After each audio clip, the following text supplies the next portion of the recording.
Let's now turn to the health sector, where experts have called on medical personnel to see international opportunities as a way to acquire more knowledge and skills that will ultimately benefit their home country.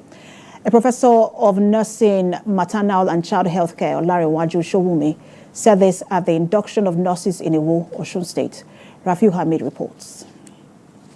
Nigeria produces thousands of healthcare professionals every year. A number of them often leave the shores of the country to practice, thereby having negative effects on the country's healthcare system.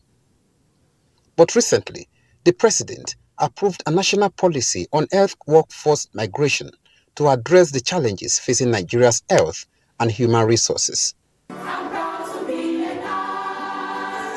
At the induction of these 46 in Iwo, the guest speaker, Professor Olarewaju Showumi, tasked nurses practicing abroad to prioritize their country. Speaking on the topic, Global Healthcare Game Changer, the remarkable impact of Nigerian nurses' migration, Professor Olarewaju Showumi also calls for policy that ensures reintegration of those practicing abroad into the nation's healthcare system. It's a pragmatic approach to improve the working conditions of nurses. The push factors resulting in nurse emigration, policy-based decisions and interventions are very critical. Strategies to convert brain drain into brain gain through mutually beneficial model will foster collaboration between Nigeria and receiving countries. The Registrar, Nursing and Midwifery Council of Nigeria, Farouk Abubakar, calls on the newly inducted nurses to uphold higher standards of professionalism. Your work will be monitored. You must be open to learning from more experienced senior colleagues in clinical settings. You must be willing to take corrections, improve or change as needed. Strive to follow the nursing profession's code of ethics and keep the patients or clients at the core of all you do in your professional activity. The council was also urged to ensure proper monitoring of nurses in the practice of their profession. People have been trained as nurses who do not have BSc, who are already working, may not have the opportunity of going to the regular school. Such people should be afforded the opportunity to actually go for distant learning. But what I'm saying is that they should be exposed to the expected number of hours of clinical services, not 2 weeks. The induction also featured presentation of awards and certificates of appreciation to some outstanding students. Rafiu Hamid, TVC News, Iwo, Osun State. And now to security matters. The Chief of Army Staff, Lieutenant General Taoreed Lagbaja, says Nigerian Army will continue to review its tactics, techniques and procedures in order to come up with both kinetic and non-kinetic strategies to defeat all forms of terrorism in the country. He said this while declaring open a one-day seminar on warrior ethos with the theme Optimizing Warrior Ethos in the Nigerian Army, a panacea for operational effectiveness organized by the Department of Army Transformation and Innovation.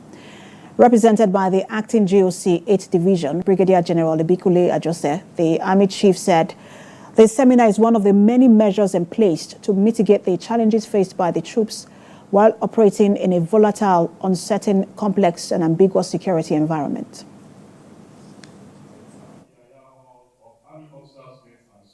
I wish to commend the Department of Army Transformation and Innovation for organizing this seminar.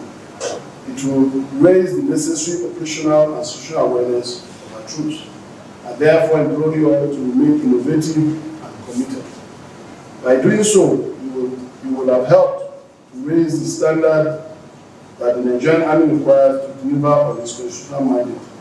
This event is therefore timely and will avail participants a better understanding of the key issues to improve on operational effectiveness. Also aims to create awareness and measures to suppress the act of chemical, biological, radiological, and nuclear terrorism.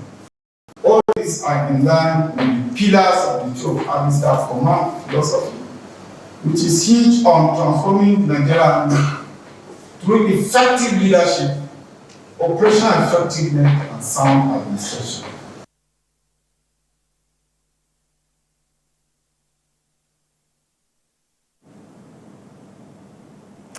And away from that to electoral matters, the Enugu State Independent Electoral Commission has presented certificates of return to the newly elected chairmen of the 17 local government areas of the state. The chairman of the commission, Christian Ungu, extols the chairmen for conducting themselves peacefully during the exercise. A senior reporter, Bamidele Ajayi, has more.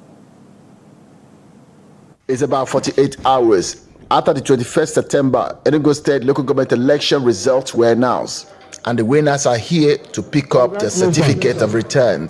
The chairman-elect, their deputies, friends and family members are here to witness the event.